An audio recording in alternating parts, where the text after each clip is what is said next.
the country's new president, John Mahama, is not new to being a president, having served formally back in 2012. Now, President Mahama was back at the Oso Castle 4 days ago at a time when the economy is going through a rough patch and the need for more reforms are urgent more than ever before. Now, let's get some economic and market perspectives into the return of President John Mahama as we bring on my guest from Accra, Ghana, Fred Duvor, the CEO at African Securities Limited, one of the country's licensed broker-dealer firm. A warm welcome to the new year, sir, and great to have you connect to the show tonight. Good evening, my friend.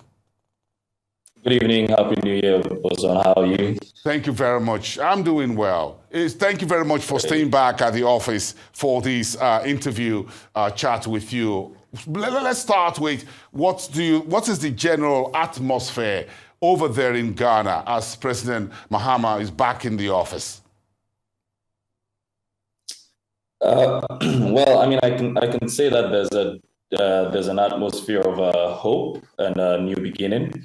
The outcome of the election, which was generally peaceful, goes some way to reflect the pulse of the Ghanaian people. I don't think many people were surprised with the outcome, as various polls, including like Fitch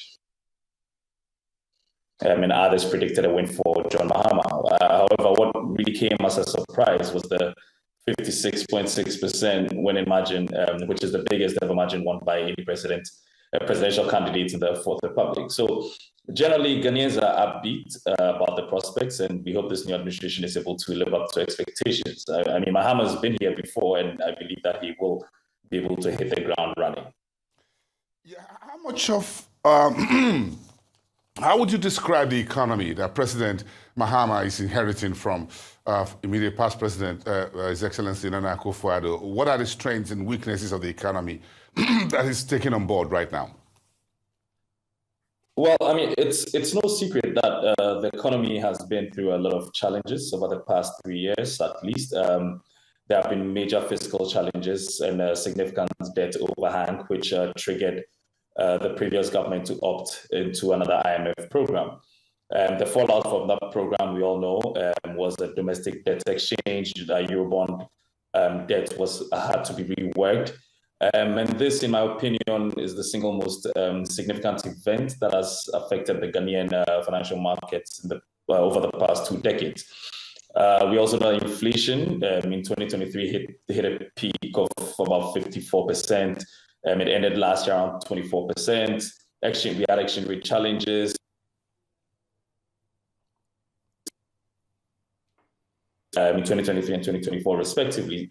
There's also been low investor confidence. Trading volumes on the market have been at record low. So President Mahama's economic management team have their work cut out for them, to be honest. But the silver lining, however, in the dark cloud that I've just described is that I believe a number of these indicators have started turning around following the prescription from the IMF.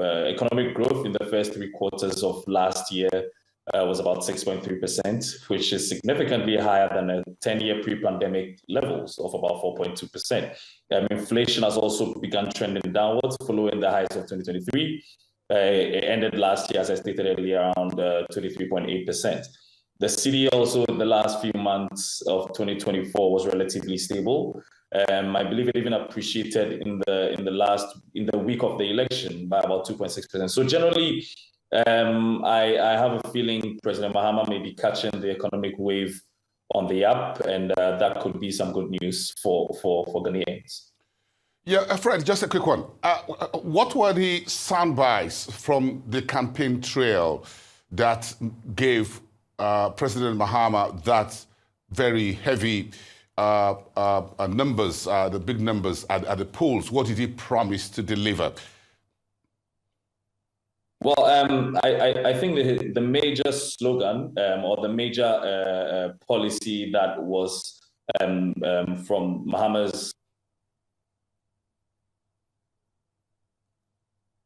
felt that the economy shouldn't go to sleep, so ran a kind of a shift system. He also made promises about abolishing certain taxes that had become a nuisance taxes in his side. Also promised a lot of jobs. And I think one of the major things that got the Ghanaian population to latch onto his campaign was his promise of curbing corruption and pursuing former government officials who have been corrupt. So all these things came together to give him a certain degree of leverage from the Ghanaian people. Well, very quickly, so what's the outlook from you professionals in the investment and the financial market segment under the new administration? What's the outlook? What are you folks looking at? Well, I believe the market is gathering momentum following the outcome of the election. I think after the first week of the election, when Mahama was announced, the Treasury sold out 8.2 billion cedis in Treasury bills, which is the largest auction size recorded. And economic growth. We also expect economic growth to follow a similar pattern that it experienced in 2024. I think the shock factor also from the DDP in 2023 has waned significantly, and investors are poised to make a comeback into the Ghanaian financial market. So all in all, we are quite bullish on the prospects of the markets and the economy as a whole. Okay, just to summarize with you, Fred, thank you so much. What urgent reforms would you want to see the business executives, investors would like to see happen very quickly in Ghana under the new government? I think the two major things will be tax reforms and fiscal rationalization. We had come to a point where businesses and consumers had a lot of complaints about overtaxation, to which, to a large extent, that also contributed to the inflationary environment.